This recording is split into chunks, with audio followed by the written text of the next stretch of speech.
I spent the weekend with prosecutors and statutory construction experts looking at the Missouri law. A woman can be prosecuted right now for taking anything or using any device that is not intended to increase the likelihood of survival of a fetus. That means anything that prevents implantation of a zygote or anything that prevents fertilization of an egg. So that means in Missouri right now, women can be prosecuted for IUDs, certainly for the morning after pill. And they're lying about it, and they're trying to say, because there's a throwaway line in one of the sections, that she can't be prosecuted for conspiracy, but they never say she can't be prosecuted for the crime itself or for being an accessory to the crime. And then the second definition gets into this contraception. It is unbelievably extreme what they've done in Missouri. And the governor put out a press release saying women couldn't be prosecuted. So they don't even want Missourians to know how far they've gone. But watch, there'll be a zealous prosecutor out there somewhere in red Missouri that will go after a woman on this basis. So I saw this tweet yesterday. Let's read it together. Overturning Roe v. Wade in the middle of a housing crisis, a formula shortage, and a mass shooting epidemic in a country without free healthcare, it's not pro-life. It's not smart. It's dystopian.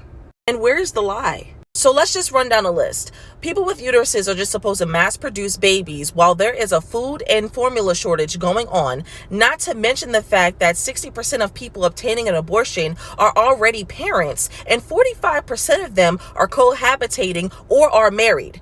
Because I keep seeing people comment, well, here's an idea. How about you just keep your legs closed? How about you stop being a slut? As if that is a universal solution. Are you really going to say that to a married couple? Well, if you can't afford a child, just give it up for adoption. Okay, let's really talk about it. Over 400,000 kids go into the foster care system each year. 1 in 4 out of those children in the foster care system will experience PTSD. And that's before they go into the foster care system, while they're in the foster care system. And a lot of them experience it even after they get adopted. Foster children experience emotional abuse at a much higher rate, while also witnessing domestic violence at a much higher rate. And over 20,000 foster children will age out of the system, and 1 in 5 of them will become homeless by the time they're 18. And I believe it's around 49 to 50% of foster children end up graduating high school, and less than 10% of them end up graduating college. And oh, how can we forget about the adoptive parents that return these children back into the foster care system like they're returning a dress from Ross, or the amount of adoptive parents that put these children up on online websites to rehome them, and now they're bouncing from different strangers' homes. Not to mention that more than half of the people that are in prison today have been in the foster care system, and CPS ain't no better. These people don't give a damn about the children in the foster care system, but this is y'all solution? And if any of my numbers were a little off, please correct me in the comment section. Those are not real solutions, and you know what? I'm about to make a part 2. Y'all realize we don't even have baby formula, right? We don't even have formula to feed the babies that are already here. Women are having to mix K-Rose syrup and evaporated milk to feed their babies in America. Realize there are over 500,000, over 500,000 already born and alive children in foster care right now. Right now. The vast majority of them will never find their forever home. They will age out of the system. Go to the CDC's website. Go to the CDC's website. It is listed as a hazard to have a baby and be a woman of color, particularly African American. Go on there. Call my bluff right now. We went to a village where there was no running water, no, nothing, okay? We would stand a better chance of surviving childbirth than if we had a baby in an American hospital. It is literally a health hazard for women of color to have babies because of the amount of health care that we receive in this country. And y'all really think this is about babies? For real, you can't be that slow. Hey guys, I haven't posted in 3 weeks. Sometimes when you're a foster parent, it feels like you're drowning. When you're dealing with children who have experienced such trauma, it can become overwhelming.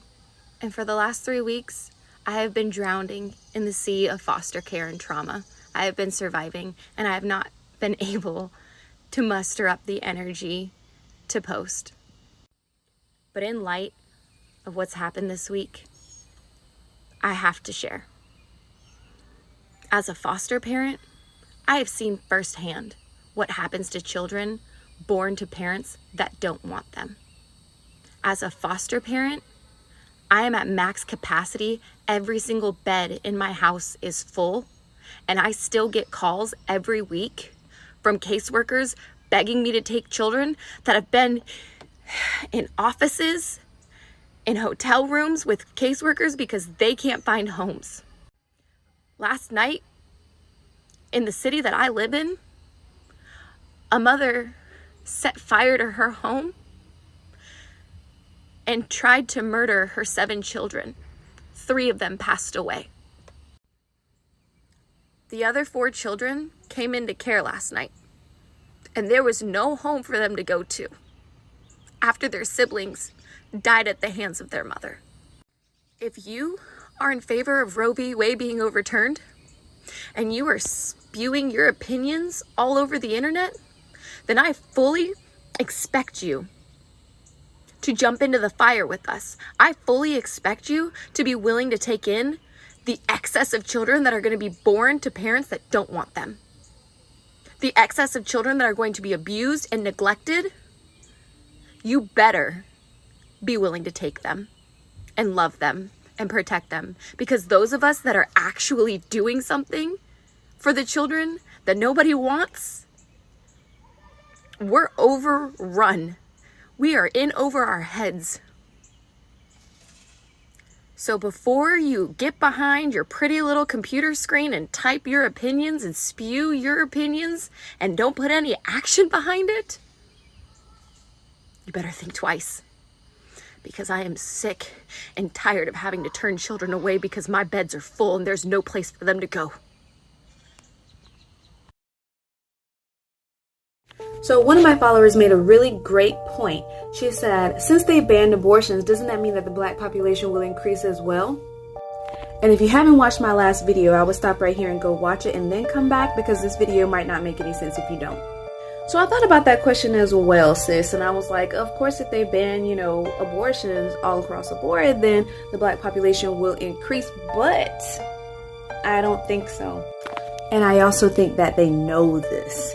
But anyways, the Washington Post stated that black women seek abortions at higher rates, partly because of lower contraceptive access and partly because their pregnancies are more likely to have more dangerous complications. Because they disproportionately live in states that will ban abortion, they will be more likely to suffer from illness and mortality. So the Washington Post also says that while maternal mortality has increased among all races of U.S. women over the past 20 years, recent CDC data shows that U.S. black women are 3 times more likely to die from a pregnancy-related cause than their white counterparts. So of course I went to the CDC website, and it says in 2020 the maternal mortality rate for black women was 55.3 deaths per 100,000 live births, which was 2.9 times the rate of white women. With all of this information in front of you and, looking at the big picture, I really want us to think about if the ban on abortion is really going to increase the black population at the same rate as the white population. It's not looking good. It's not looking good. It's not.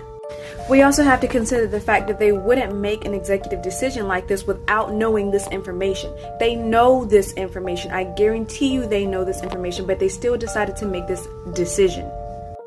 So the maternal mortality rate amongst black women is going to increase, and that is a fact. Hello everyone, and welcome back to our dystopian future. Because there is so much happening, I've decided to start a weekly recap of just what's going on. Because while we were all distracted by the overturn of Roe v. Wade, Texas GOP, the Supreme Court, and other lawmakers are having a field day doing stuff behind our backs to make this even more like the 1950s. What kind of things? Well, I'm glad you asked. In a leaked document, according to the Texas GOP's own documentation on their platform, they state that they wish to roll gay rights back by defining marriage as being between a man and a woman. They also want to repeal the Voting Act passed during the Civil Rights era that would keep voting free from racial discrimination. That's right, they want to be able to tell you you can't vote because you are the wrong race. They also believe that the Equal Rights Act giving women other rights, like the right to property, divorce, employment equality, should have expired in 1979 and is no longer valid. They also wish to make birth control an elective medication that employers can decide not to cover, despite it also being a vital part of women's health care. The Supreme Court was busy at work rolling back Miranda rights protections, stating that you cannot sue a police force based on the failure to read you your rights. But wait, there's more.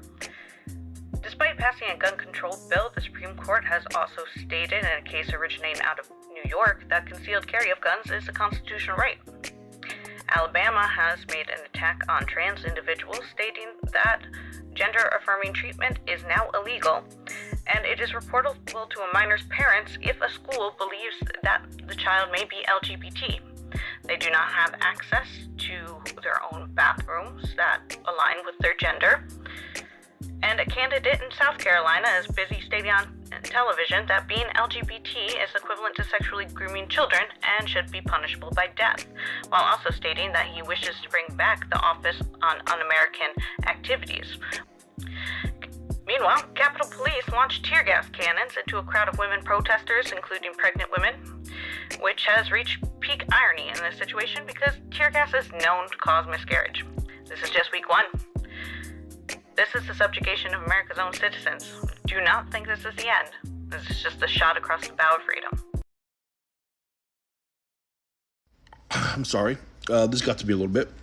Today's been a pretty dark day for a lot of people, especially women in America, and certainly members of other groups who are fearful of what lies ahead. In the face of that, I wanted to share this email that was sent out by Dick's Sporting Goods to their employees regarding the Roe v. Wade decision. Dear teammates, you are the heart of our business, and we are committed to protecting your health and well-being. Today, the Supreme Court announced a decision to overturn Roe v. Wade, removing the federal right to an abortion and leaving the decision up to each state. While we do not know what decision each state will make in response to this ruling, we at Dick's Sporting Goods are prepared to ensure that all teammates have consistent and safe access to benefits we provide, regardless of the state in which you live. In response to today's ruling, we are announcing that if the state you live in restricts access to abortion, Dick's Sporting Goods will provide up to $4,000 in travel expense reimbursement to travel to the nearest location where that care is legally available. This benefit will be provided to any teammate, spouse, or dependent enrolled in our medical program, along with a support person. This is it. This is everything. Dick's Sporting Goods, thank you for stepping up. Thank you for being ready with that, quite frankly. I hope that other corporations and other employers take your lead and do the same. Everyone listen up, but this question is for Texas Republicans, and I don't mean like super political people. I mean the average Texan who's like, yeah, I'm conservative, I go to church on Sunday. I have a question for you. Do you know what your party is doing right now? The Republican Party in Texas. Do you know what they're up to? And I'm not talking about all that secession talk. I think that's just, hey, look over here. That's just distraction from what's actually going on. And by actually going on, I mean report of the Permanent 2022 Platform and Resolution Committee posted on texasgop.org. Because this thing should concern you. We'll start light with line item 213, nullify unconstitutional ruling. They believe that Obergefell v. Hodges should be thrown out. That is the court case that made gay marriage in America possible. They want that gone. No more gay marriage. They also want the definition of marriage to be made as a God-ordained and only between a biological man and a biological woman. And I'm sure at church on Sunday you're like, yeah, the Bible says, okay, but 2 men and 2 women being married doesn't affect your life. It does nothing to you or your marriage or your family, and I think most of you don't actually care about that. But then there's line item 244, voting rights, which is looking to repeal the Voting Rights Act of 1965. You know, the Voting Rights Act of 1965, that landmark decision that is a huge part of the civil rights movement, wherein federal laws say you can't prohibit someone from voting or discriminate against them voting based on race.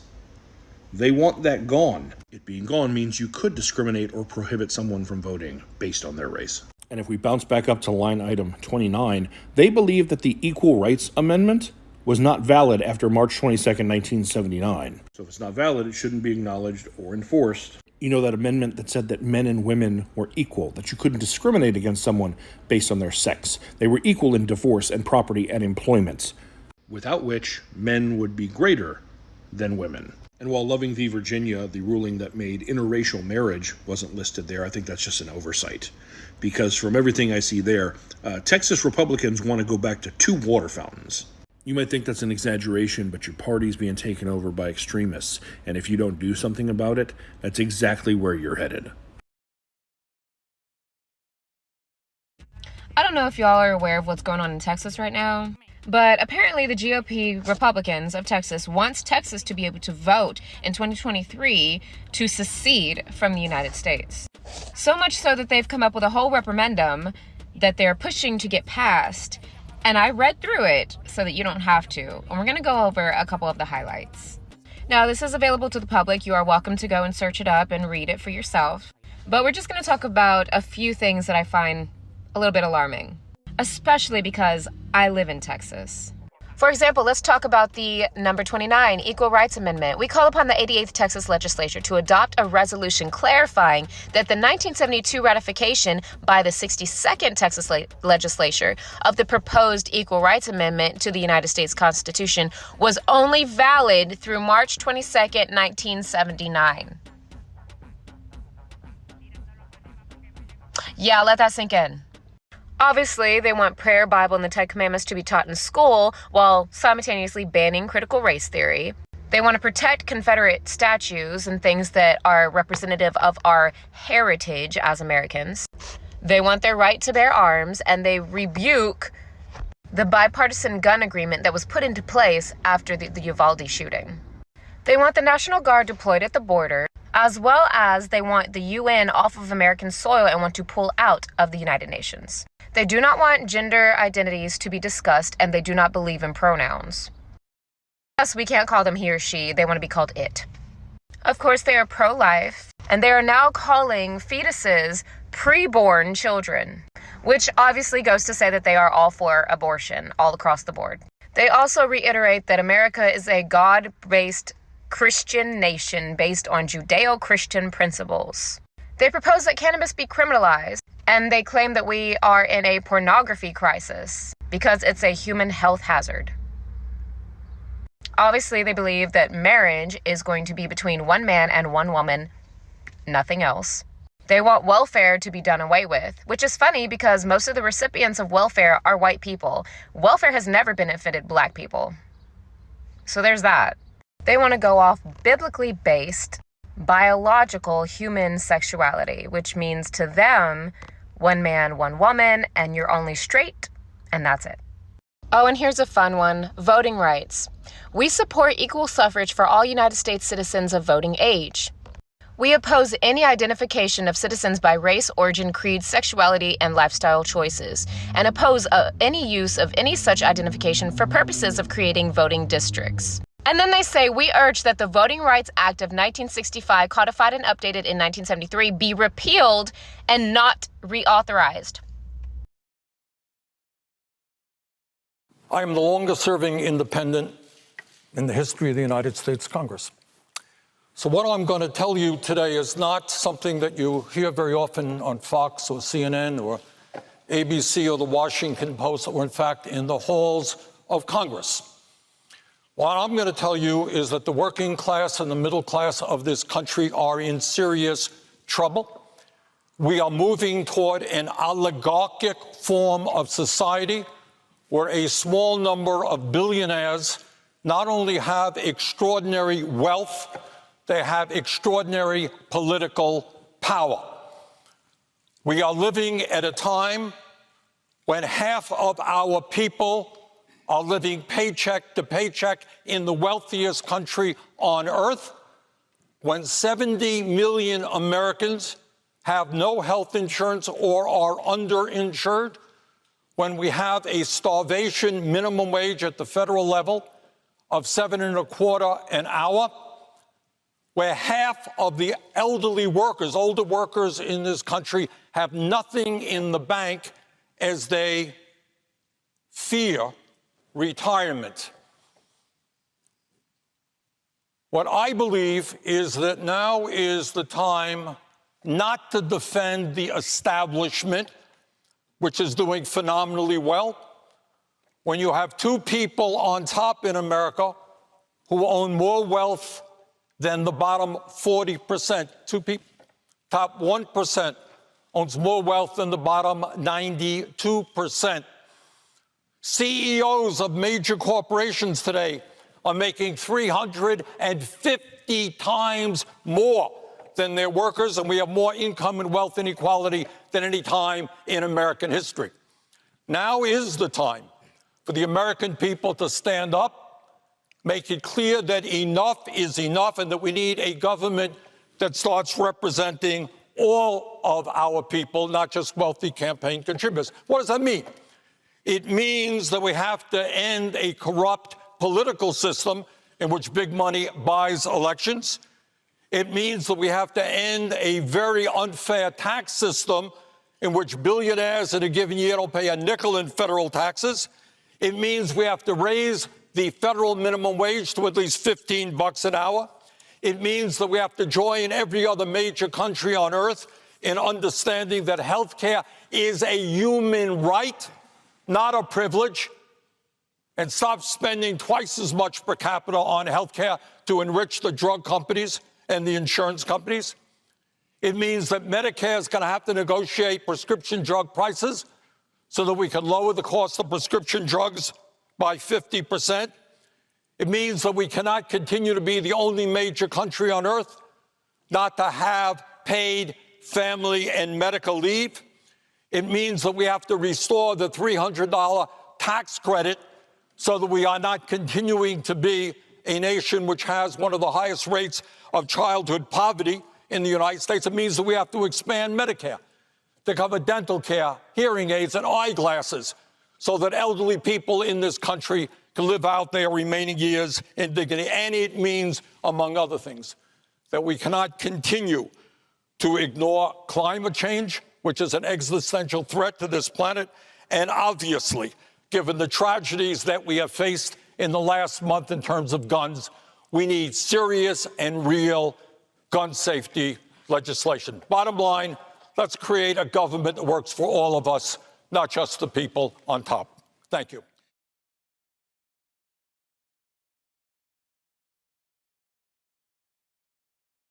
No, I can't help but to hear an exchanging of words. We are the Christian Taliban. This is the era of Christian nationalism. Christian nationalism is on the rise, and people are thirsty for it. They are hungry for this. And we are the Christian Taliban. And we will not stop until The Handmaid's Tale is a reality. And even worse than that, to be honest. Yes, we do have to start rolling back. There was this article from The Atlantic where it's like, well, Alito is on a mission to roll back the rights of women, to roll back the past 100 years of rights that were given to women. Yes, that is what we're doing. And it's only going to get worse for you from here. Whoa! Hey, me. Are you ready to cut down that tree? I got the chainsaw. Oh, it appears I've stumbled into the wrong room. My mistake. Me? Yeah. Let's talk about it. Shall we? No. I think maybe we leave this one alone.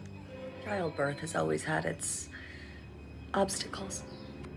Mm-hmm. See, before the common use of the cesarean section, babies had to pass through the birth canal. Yeah. But babies can be obstructed in there if they breach or if they're too large. I know we had a really big head. Alien-like. Yeah, I'm still sensitive about it, so now these babies that wouldn't fit, they'd get stuck in the pelvis. Ow. Well, when this would happen, parts of the bone and cartilage would be removed to make more room for the bebe. Yeah, no, a sim. You got it. A symphysiotomy. Smart girl. Thanks. Now, this procedure was usually performed by hand using a small knife. No anesthesia, of course. Oh, that's lovely. That took a long time. And it was very messy. Okay, my tummy hurts. The year is 1780. 2 doctors. Invent the chainsaw. It's the journey of the story that I don't like. Did they invent the chainsaw to help with pain? No. They invented it to make removing the pelvic bone less time-consuming. Right. Cool information. Oh, come on. It wasn't as big as the chainsaws are now. It was smaller. Cool. Yeah, but they still cut her pelvic bone out with a chainsaw with no anesthesia. Right? Yeah. Being a woman is, yeah. Cool. Coffee? They'll call you the left when all you want are rights, and ain't that backwards? How we forced to labor, told to raise children and don't raise a fuss about it. Ban the books, but not the gun. Restrict our bodies, but not the bullets. Pro-life, but anti-baby formula. Just breastfeed, but not in public. See us as womb and not woman. See us as property and not person. Prohibit birth control. Control the woman's right to carry. Call contraception a killer while killers still get to carry. Condemn the condom while capitalism continues to screw us all. Consider my privates a public matter for public debate on political playgrounds, but don't take it personal. Don't resist. Don't fight back. Don't you know you're a woman?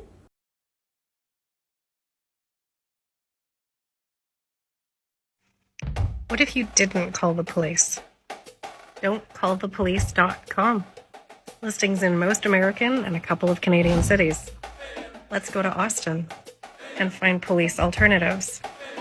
What's the issue you're dealing with? From housing to LGBTQ issues, mental health, domestic violence, youth, elders, addiction and substance, crime. There are other options. And some of those options provide 24/7 access to mental health professionals. Consider these alternatives if you're trying to de-escalate a situation. There's links at the bottom to translate it into lots of different languages. I tried Ukrainian because sometimes the safest thing to do is not call the police. Give me your driver's license. Give me your driver's license, registration. Listen closely. If not, you will not be going to work today. Simple thing, man. This is how you guys get killed out here, man. Registration and insurance. Say that again. Did he just threaten him? Say what you just said. Registration and insurance. You don't want to give them to me? Why we get killed? What we get killed for? Okay. You're going to be famous, though. You're going to be famous. Look at him. Got nothing on me. Pulled me over and threatened to shoot me. Threatening to kill me. We're going to court, man. What are your thoughts on the Roe v. Wade being overturned? I'm against abortion. You're against abortion? Yes. There's been some talk with some people saying we need to protect life. The sperm that's the seed of life. So would you be in favor of all males who are not married getting vasectomies? No. And what about you? To each their own. Clarence Thomas said yesterday maybe we should take a look at the same-sex marriage ruling. Is that something you think we should look at as well? What do I think of gay marriage? I don't believe in gay marriage. You don't believe it? You don't think that 2 men or 2 women should be able to get married? Would you like to see them reverse the decision? Yes. And why is that? Just how I was brought up, and that's how I believe. And you mentioned it a couple times. To each their own, right? It is to each their own, but everybody should have a respect in their own biblical sense. So to each their own, but you don't want gay people getting married, and you don't want women choosing what to do with their body. Right. Just keep it flying. Keep it flying? And why do you want to keep it flying? Why would anybody want to erase our heritage? Well, some people would say that flag symbolizes racism, it symbolizes slavery, and they might have some valid points there. That's their opinion, they're welcome to their opinion if they want it. Are you pro-slavery or against slavery? I have no comment, but thank you for the interview. I'll give you one more chance. Pro or anti-slavery? No comment. I'll give you one more opportunity to say if you're pro or anti-slavery. No comment. All right, well, there you have it. No comment on the if you're in favor of slavery or not. If you see this, I need you to stop scrolling. This is Jalen Walker, a 25-year-old black man from Akron, Ohio, that was riddled with over 60 bullets from the Akron Police Department. It's been reported that 8 officers fired over 90 rounds at Jalen. This is a picture of the crime scene, and all of those are evidence tags. That's right, for the shell casings. According to the details that are out right now, the Akron Police Department attempted to pull Jalen over, and a vehicle chase ensued. The police chief confirmed that the officers did not see any weapons, but they claimed to have heard a gunshot or multiple gunshots during the police chase. Jalen then pulls his car into a parking lot and jumps out of the car with the vehicle still moving. And from what it sounds like, he was running away when he was shot, and he was unarmed at the time of the shooting. And after the Akron Police Department riddled him with over 60 bullets, they handcuffed him. And he remained handcuffed until the medical examiner arrived. Jalen was shot in the face, the abdomen, and the upper legs, according to the report. A weapon was recovered in his vehicle that he had already ditched. Please hear me when I say this. There is nothing short of a fucking war zone that warrants 90 rounds being shot at someone. There is no civilian scenario that would be warranted unless that person is actively pointing an automatic weapon at you. Not a kid that ditched his car and is running away. According to reports, the body cam footage is supposed to be released, I think, by Sunday, so I'm sure more details will come out. But we need to be sharing this now to get the word out there because this is really, really messed up. And what's even more messed up is less than 30 days ago, Jalen became a widow because his wife died. So his family is now grieving the loss of both his wife and him. And I am just devastated because this happened in my hometown. All 8 of these officers need to be held accountable. Nothing warrants this kind of firepower outside of a war zone.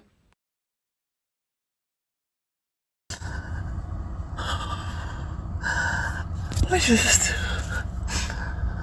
just had a man tell me in public that he can't wait until he's legally able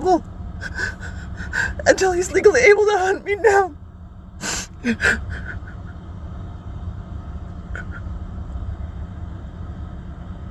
I just had a man in public.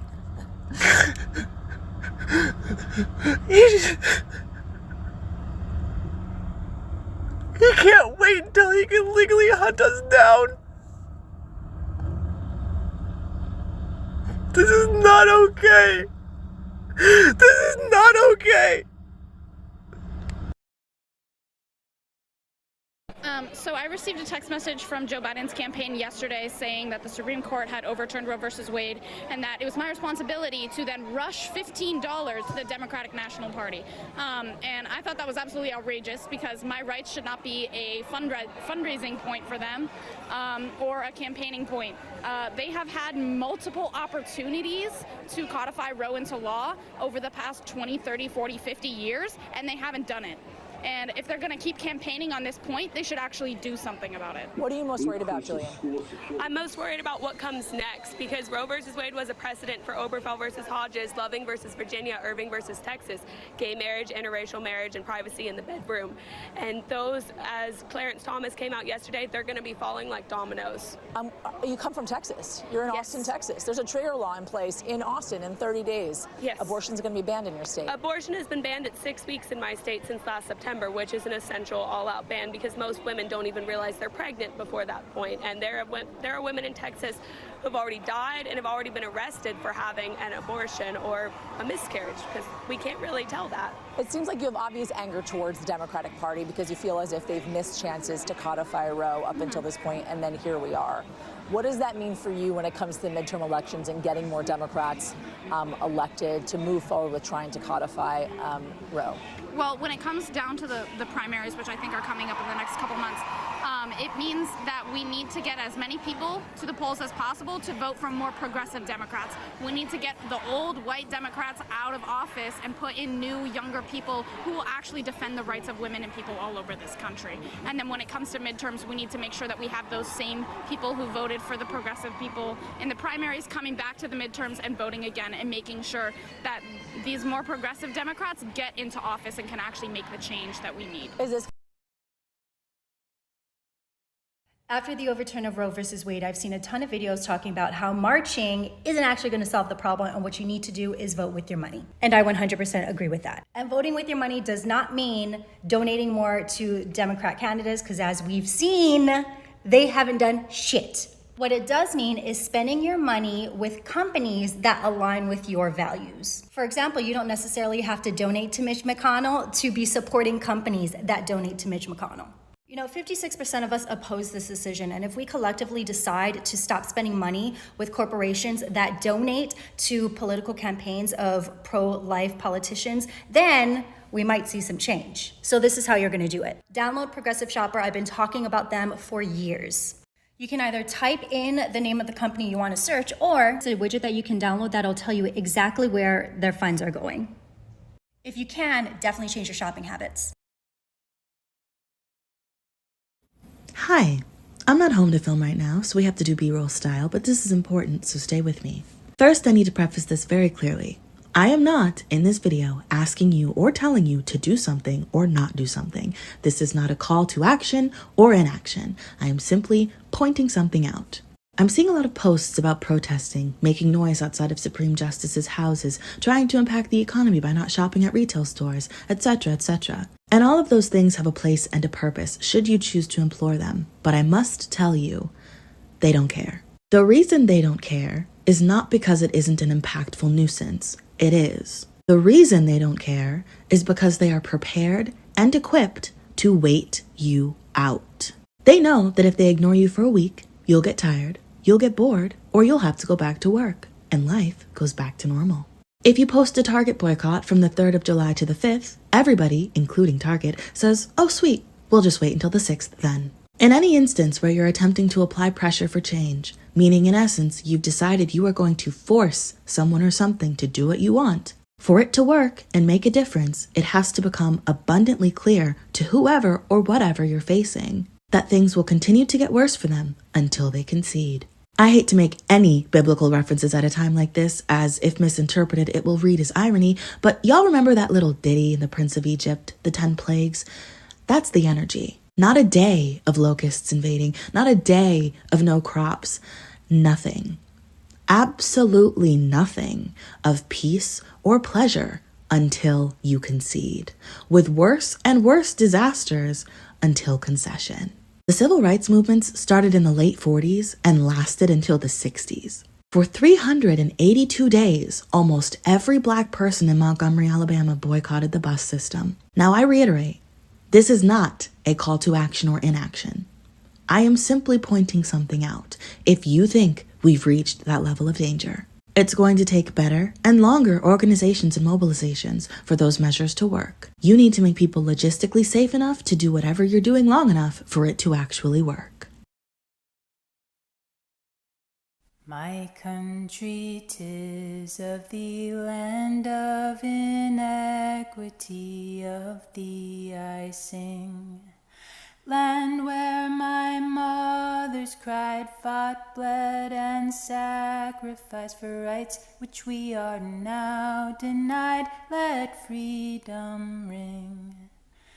Land of dystopia, religious myopia, I mourn for thee.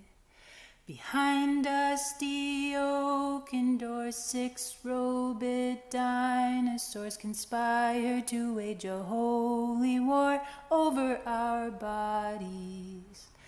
But the true bell of liberty, she does not mute easily, long may she ring. Her echoes will amplify, marching till morning light, all genders side by side, till freedom rings. Oh, say, can you see we may never be free from oppression and strife, broken systems and people? How much more will we take before hope will degrade? From mass shootings to riots, being stripped from our people, we all know it's unfair. Everyone's in despair. Our lives are at stake. How much more will it take to stop being peaceful? Collapse the unjust system and regain a sense of